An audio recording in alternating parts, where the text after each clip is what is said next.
జై భీమ్.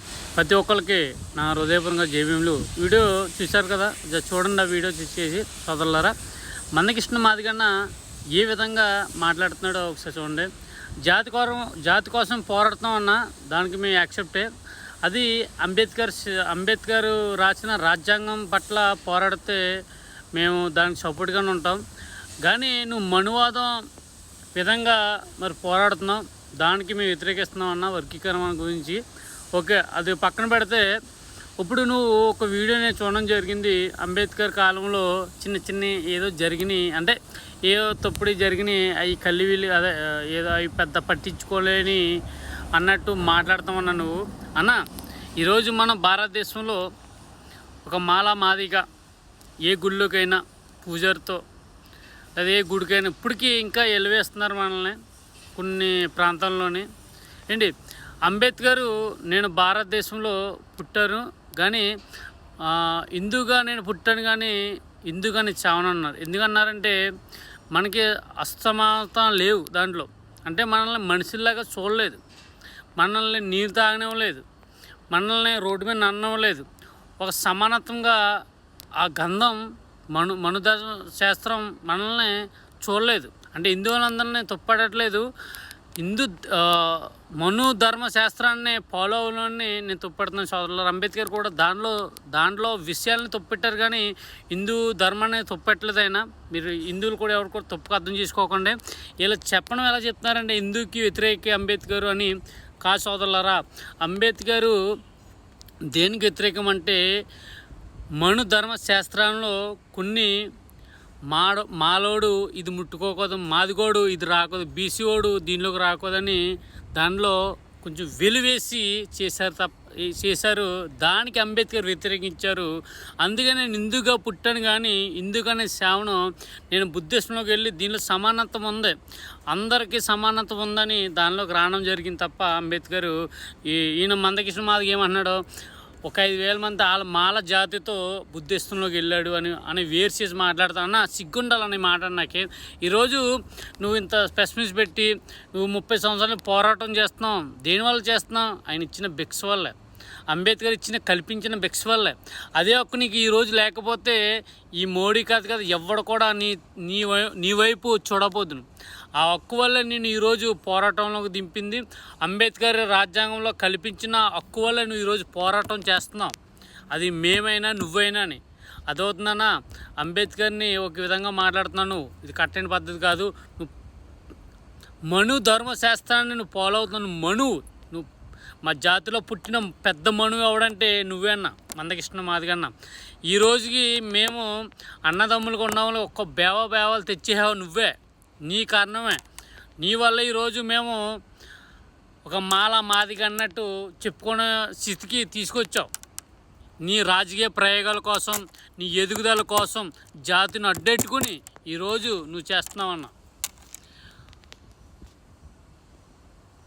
57 కులాలు ఉన్నాయి, ఉపకులాలు. ఏంటి, అంబేద్కరు మాలోడికే చేస్తుంటే మాలోని ఎక్కడో పెడుతున్నాయన్న, కానీ అలా ఆ స్వాతంత్రం ఆలోచించలేదు. అందరూ సమానమే.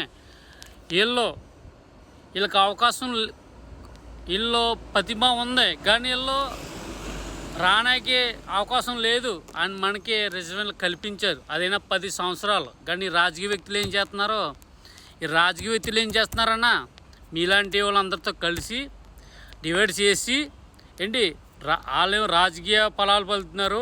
వాళ్ళు ఇచ్చిన కుక్క బిస్కెట్లకి నువ్వు ఆశపడి మామూలని వివాదాలు తీసుకొస్తాను. అర్థమైందన్నా. ఎవడ కూడా ఇప్పుడు సోషల్ మీడియా వచ్చినాక నువ్వేం చెప్తే అది నమ్మేలా లేడు ఎవడని అర్థమవుతుందన్నా. అంబేద్కర్ విషయంలో మాట్లాడినప్పుడు కొన్ని ఒళ్ళు దగ్గరెట్టి మాట్లాడు. ఆయనే ఒక విధంగా మాలను ఒక విధంగా పెట్టాలనుకుంటే ఆయన ఎక్కడో పెడతారు. కానీ బీసీ వాళ్ళకి, ఈ భారతదేశంలో బీసీ వాళ్ళకి ఎక్కువ రిజర్వేషన్ కల్పించారు. అదే మాలోడికి పెట్టుంటే మాలోడు ఎక్కడ ఉన్నాడు అదవుతుందన్నా. అలా చూడలేదైనా, అందరూ సమానమే. నువ్వు వేరు చేసి మాట్లాడుతున్నావు. ఇప్పుడు కూడా నా వీడియోలో చూడు, మరి ప్రతి ఒక్కరు అర్థం చేసుకుంటారు మనస్ఫూర్తి కోరుకుంటున్నాను. నీలాంటి వల్లే మాకు ఈ రోజుని ఈ మాదిగా బీసీ అన్నీ ఈ బేవాలు వస్తున్నాయి. మేము సమానత్వం కోరుకుంటున్నాం, మనందరం సమానమే. ఓ దానికోసం పోరాటం చేయన్న మాదిగా కృష్ణన్న. అందరూ సమానమే. ఇప్పుడు రెడ్లు ఎవరైతే ఇప్పుడు ఈ చేస్తున్నారో కొన్ని మరి ఈ భూములు ఉన్నాయో అందరికీ పంచిమనన్న. మాలా మాదికి మనకి ఉన్న బీసీ వర్గానికి ఇంకా మనలో ఉన్న 57 వర్గాలు ఉన్నాయి మన దాంట్లో. ఆ అందరికీ భూములు సమానంగా పంచేయమను. ఈ క్యాస్ట్ అనేది తీసేయమనన్న. దానికి పోరాడన్న. మాలాంటి సపోర్ట్ చేస్తాం. మన జాతి అందరూ మంచుకుంటాం నేను. అంతేగాని మాల మాదికి చిచ్చులు పెట్టి గొడవలు పెట్టి ఈరోజు నీ ఎదుగుదల కోసం నీ ఎదుగుదల ఏ విధంగా వచ్చింది చెప్పినా ఒక జాతిని అడ్డెట్టుకుని పాకి పని చేస్తున్నావు రాజకీయ వ్యక్తులకి. నువ్వు మాకు తెలియదు అనుకున్నావన్నా. ప్రతిదీ లాగాలంటే చాలా లాగుతాం. ఇంకా విషయాలు మాట్లాడి ఉందన్న, మాట్లాడడానికి టైం కుదరట్లేదు. మరి ప్రతి ఒక్కరు కూడా అర్థం చేసుకోవాలి సోదరులారా. మతోన్వాదుల్లాగా తయారయ్యాడు మందకృష్ణ మాదిగన్న. ఎందుకంటే మతోన్వాదులు పార్టీలో ఉన్నాడు కాబట్టి వాళ్ళ సపోర్ట్గా అండ కింద ఉంది కాబట్టి ఈరోజు మందకృష్ణ మాదిగన్న మరి మతోన్వాదం కింద తయారయ్యి జాతుల మీద ఇష్టం కక్కడం చూస్తున్నాడు ఆయన. ఈరోజు అంబేద్కర్ ఈరోజు ఇంత స్థానం మనకు కల్పించి ఈరోజు ప్రెస్ మీట్లు పెట్టినైనా పోరాటం చేసినైనా అది కారణం అంబేద్కర్ ఇచ్చిన భిక్షన్న నీకైనా నాకైనానే. అది నువ్వు ఒళ్ళు దగ్గరికి మాట్లాడితే అంబేద్కర్ విషయంలో మాట్లాడినప్పుడు మంచిది. అంబేద్కర్ చేసిన పోరాటం కోసం మాట్లాడు. మనల్ని ఏ విధంగా బతకమన్నా, ఏ విధంగా మేస్టక్కి వాడి రాజకీయంలోకి వెళ్ళమన్నాడో ఆ విధంగా చెప్పన్న. దాన్ని మెచ్చుకుంటాం. అప్పుడు కాలం చిన్న జరిగినాయి. అందుకే ఆయన ఎలా తీసుకున్నాడో అలా తీసుకున్నాడో నువ్వు పడలేదు కదా. నువ్వు అనిపించలేదు ఆ బాధ. నువ్వు అనిపించలేదు. నువ్వు ఒక జాతిని తీసుకొచ్చి ఆ జాతి వరకు పోరాటం ఇన్ని కోట్లు నీకు ఎలక్షన్ టైంలో ఇది పెడుతున్నారు. నీకు తెలియట్లేదు ఏంటి ఆయన పడ్డాడో. ఆడవాళ్ళు ఏ విధంగా అంచువేశారో, ఏ విధంగా చేశారో, మన జాతులను ఏ విధంగా అంచువేసి చేశారో ఆయన పడ్డాడు కాబట్టి ఈరోజు మంచి భారతదేశానికి ఇంత ప్రజాదేశంకి మంచి రాజ్యాంగం రాసి. కానీ రాజ్యాంగం రాశారు కానీ విఫలమైంది ఎవరు అనుకున్నాం? ఈ రాజకీయ వ్యక్తులు సరిగ్గా తీసుకెళ్ళడం ఫెయిల్ అవ్వరు. రాజ్యాంగం కాదు. రాజ్యాంగం ఉన్నట్టు అమలు చేస్తే సవరించమన్నారు. ఎలాగా దేశంలో ప్రజాస్వామ్యంలో మద్దతు తీసుకుని ఎమ్మెల్యేలు ఎంపీలు మద్దతుగా తీసుకుని సవరించమన్నారు. ఎక్కడ తీసినా మీ సొంత నిర్ణయాలు తీసేసుకుని మీ సొంత ప్రయోగాల కోసం మీరు మాట్లాడేస్తున్నారు తప్ప, మీ సొంత ఆలోచన తీసేసుకున్నారు తప్ప ప్రజాస్వామ్యంలో ఒక ఎంపీలు మద్దతు తీసుకుంటున్నారా? ప్రజాస్వామ్యంలో ప్రజలు మద్దతు తీసుకుంటున్నారా? లేదు. ఎలక్షన్ వచ్చినప్పుడు మాత్రం ఇదిగో అంటున్నారు. సోదరులారా, ఇలాంటి వాళ్ళు గుణపాఠం చెప్పాలి. ప్రతి ఒక్కరు కూడా గణం ఇవ్వాలి. ఎందుకంటే విషయం కక్కనకి చూస్తున్నారు. మనకి గొడవలు రప్పించడానికి రెచ్చగొట్టడానికి మాల జాతిని మాదిగ జాతిని రెచ్చగొట్టడానికి చేస్తున్నారు.